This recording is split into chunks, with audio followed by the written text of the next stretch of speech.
Hello students, welcome to the biology class of 8. Today we are going to start the new lesson of second periodic test. But before we start a new lesson, let's have some warm-up discussion.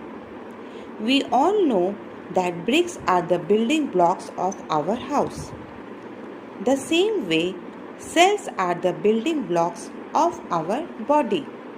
In technical sense, cell is the structural and functional unit of life for all living organisms. Cell is called the structural and functional unit of life as all living organisms are made up of cells. Furthermore, cells provide form and structure, process nutrients, and convert them into usable energy.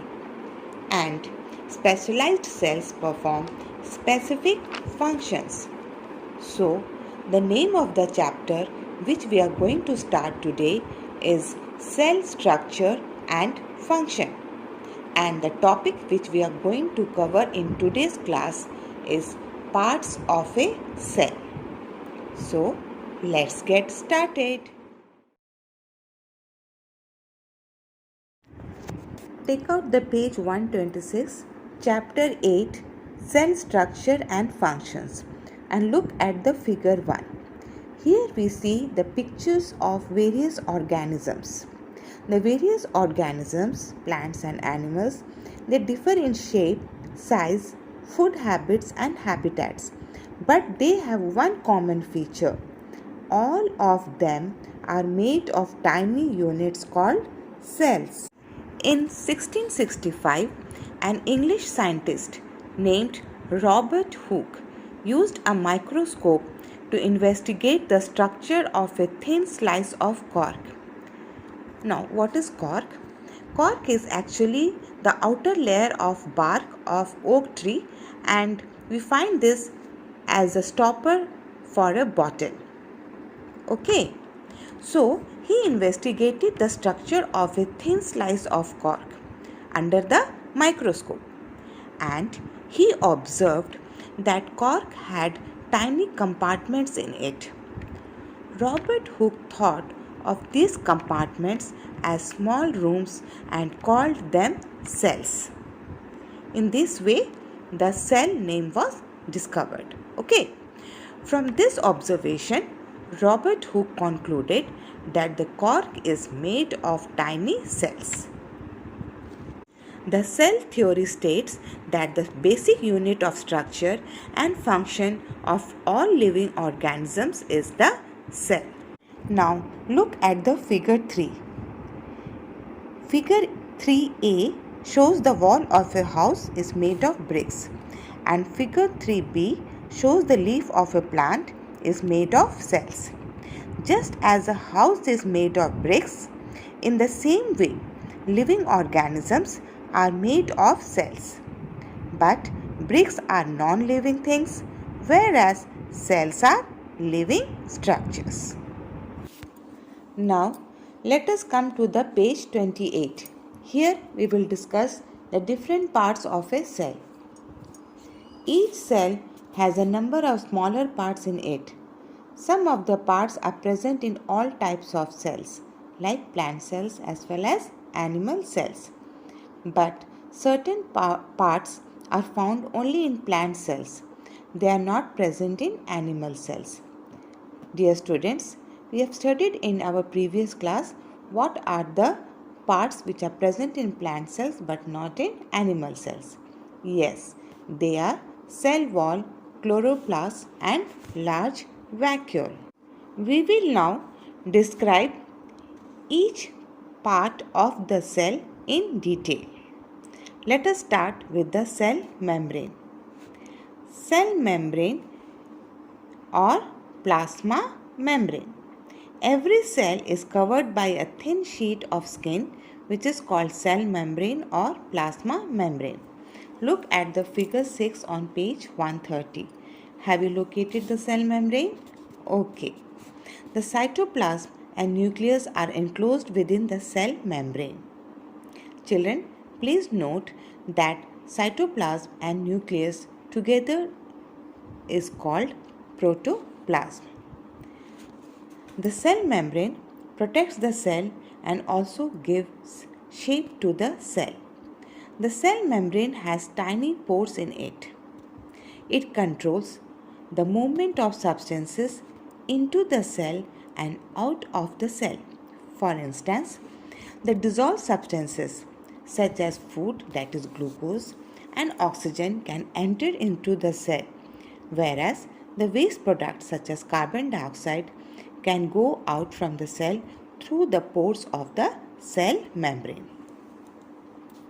Now come to the next part, that is cytoplasm. Cytoplasm is a transparent jelly-like material which fills the cell between nucleus and cell membrane. Again, look at the figure 6 on page 130. Most of the chemical reactions which keep the cell alive take place in the cytoplasm. Chemical reactions which take place in the cell are what? For example, respiration and digestion. Okay. The cytoplasm of a cell has many tiny structures in it. The various structures present in the cytoplasm of a cell are called organelles. The most prominent organelle in the cytoplasm is the nucleus. In addition to nucleus, cytoplasm of all the cells contain other organelles such as mitochondria, Golgi bodies and ribosomes, etc. Now, let us discuss the most important part of a cell, that is nucleus. Nucleus is a large spherical organelle present in all the cells. It is separated from the cytoplasm by a membrane called nuclear membrane. Nucleus controls all the activities of cell like cell growth, cell division, etc. Nucleus plays a very important role in inheritance. Now, what is inheritance? The transmission of characteristics or qualities from the parents to the offsprings is called inheritance. Now, how nucleus play a role in inheritance can be explained as follows. Actually, nucleus contains thread-like structures called chromosomes. Chromosomes are made up of chromatin, which is a DNA, also called genes. And genes are the units of inheritance. The function of the chromosomes is to transfer the characteristics from the parents to the offsprings through the genes. Thus, genes control the transfer of hereditary characteristics from parents to the offsprings. For example, if the father has brown eyes, the child may also have brown eyes due to the gene of brown eye color coming from him. Now, the nucleus also contains a tiny round structure called nucleolus. Nucleolus is the site for the synthesis of ribosomal RNA. Now, what is ribosomal RNA? So, this you are going to read in detail in higher classes. Okay? Alright. One very interesting thing to note is that red blood cells do not have nucleus.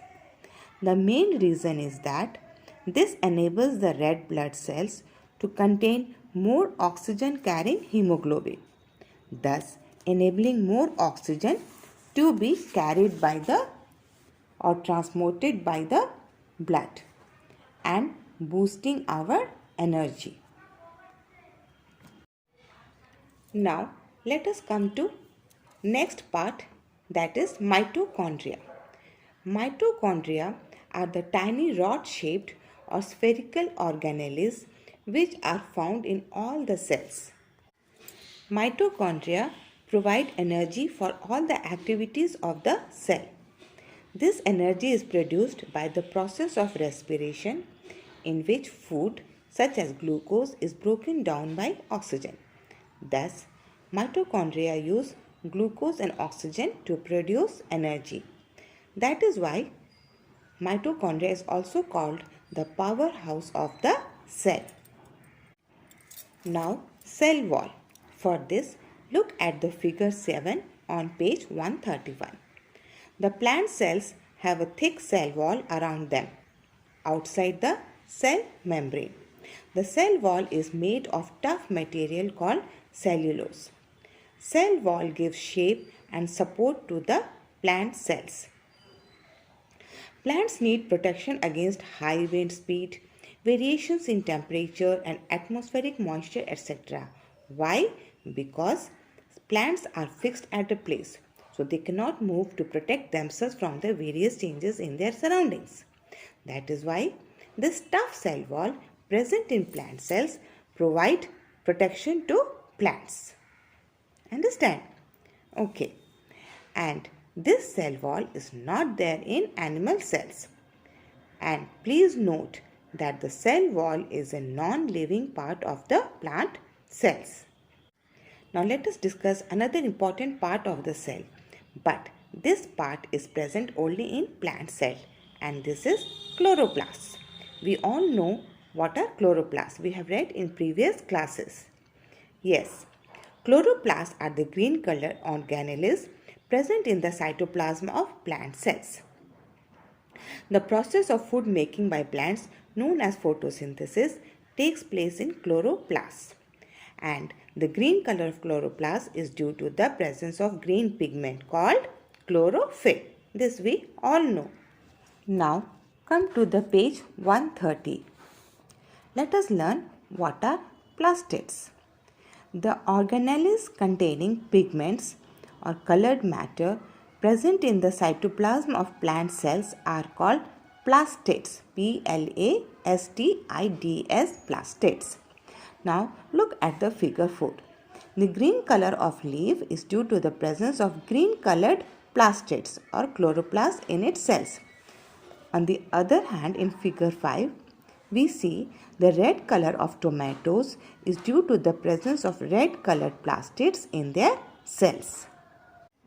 The different colors of the flowers are due to the presence of plastids containing pigments of different colors.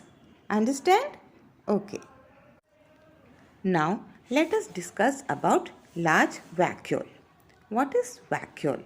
Vacuole is a space in the cytoplasm of a cell which is enclosed by a membrane and usually contains substances dissolved in water. This vacuole is very prominent in plant cells. Look at the figure 7. Have you located the vacuole? Yeah.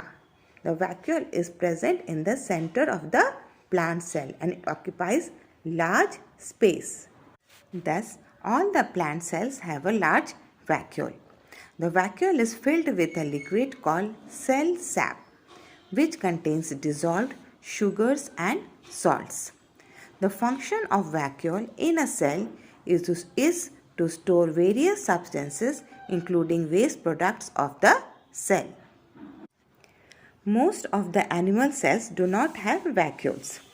Some animal cells have vacuoles, but they are much smaller than those found in plant cells. For example, amoeba is an animal cell which has very small vacuoles. Look at the figure 6. This is the general diagram of an animal cell and we can see that vacuoles is very small. Have you located, children? Yes.